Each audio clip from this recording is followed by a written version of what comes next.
So back on November 21st, 2025, a quiet but really massive transformation happened in the Indian economy. It really did. We're talking about the new labor codes. Exactly. This is a huge restructuring that touches on salary, on job security. I mean, it covers over 600 million workers. It's a staggering number. And the goal, according to the source material, was to take 29, really fragmented central labor laws and just consolidate them. Into just 4 unified statutes. Just 4. It's a huge undertaking. So today we're going to walk you through exactly how this great rewiring actually impacts your wallet and your workplace.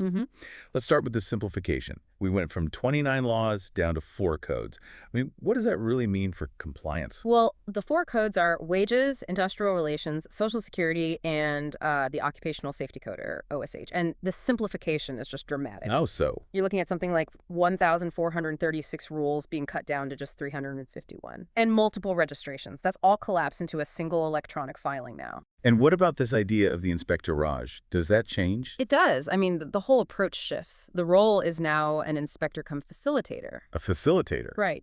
So if you're running a small or medium business, the inspector is now meant to advise you on complainants first, not just show up looking for fines. It's a big deal for MSMEs. Okay, so that's the bureaucracy. Now here's the change that I think really hits home for the salaried class. The code on wages. Yes, the 50% rule. This is a big one. Explain the pizza slice analogy for us. So historically, employers kept the basic pay slice of your CTC pizza, I mean, pretty small, maybe 30–40%. And they did that to keep their PF and gratuity payments lower, right? Exactly, because those are calculated on your basic pay. But the new mandate says your basic pay has to be at least 50% of your total pay. Which means your take-home salary actually goes down? It does in the short term, because your mandatory PF contribution goes up. It's a trade-off. A trade-off for what, more long-term security? That's the idea. The source material uses an example of a 20 lakh CTC. The employee gets about 85,000 rupees less in their hand annually. Wow. But their gratuity protection, their future savings, it shoots up. The company's gratuity liability rises by about 25%. It's a clear choice for Social Security over immediate cash. Okay, let's switch gears. What about the gig economy? The Ubers, the Zomatos, they were legally invisible before this. That's right. For the first time, the law actually sees gig workers.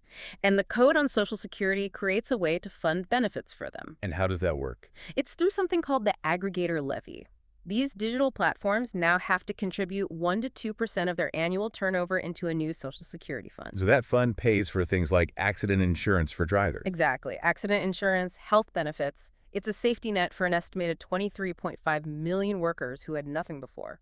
Now, there were some controversial changes too, especially around industrial relations. Let's talk about the layoff threshold. Yes, that got a lot of attention.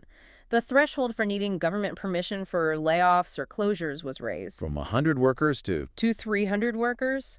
So for companies with up to 299 employees, it gives them much more operational flexibility to scale up or down. But there are also some key protections for workers that got added, right? Oh, absolutely. The rules around fixed-term employment, for example, those workers now get gratuity after just 1 year of service, not the usual 5. And the final salary settlement.